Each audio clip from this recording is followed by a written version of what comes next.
রাজধানী তেহরান সহ ইরানের ৮টি শহরে শুক্রবার ভোরে কয়েকশো বিমান হামলা চালিয়েছে ইসরায়েল।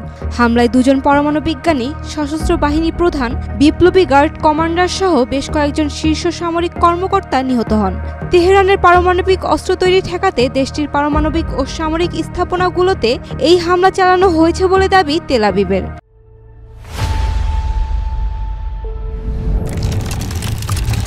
তবে এই হামলার প্রধান কারণ পারমাণবিক অস্ত্র তৈরি ঠেকানো, নাকি এর পেছনে রয়েছে আরও গোপন কোনো রহস্য?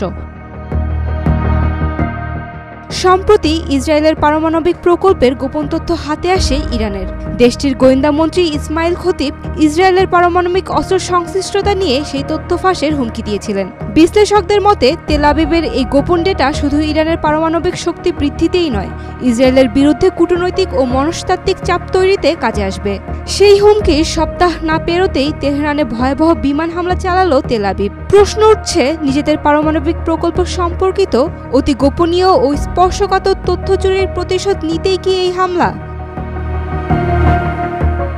ইসরায়েলকে বহু দশক ধরেই পারমাণবিক অস্ত্রধারী হিসেবে বিবেচনা করা হলেও দেশটি নিজে কখনো তা স্বীকার করেনি।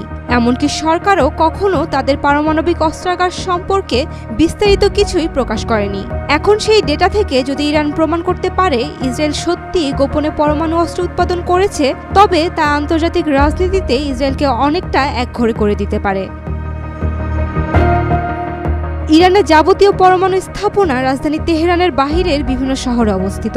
এর মধ্যে সবচেয়ে গুরুত্বপূর্ণ দুই স্থাপনা গ্যাচিন ও ফর্দ শহরে, যেখানে তেমন কোনো ক্ষয়ক্ষতি হয়নি। কিন্তু এই হামলায় দেশটির দুজন গুরুত্বপূর্ণ পরমাণু বিজ্ঞানী ফেরেদুন আব্বাসি ও মোহাম্মদ মেহদি তেহরানচি, ইরানের সশস্ত্র বাহিনীর chief of staff Mohammad Bagheri, Islamic Revolutionary গার্ডসের প্রধান হোসেন সালামি সহ বেশ কিছু উচ্চপদস্থ সামরিক কর্মকর্তাকে টার্গেট করে হত্যা করা হয়েছে।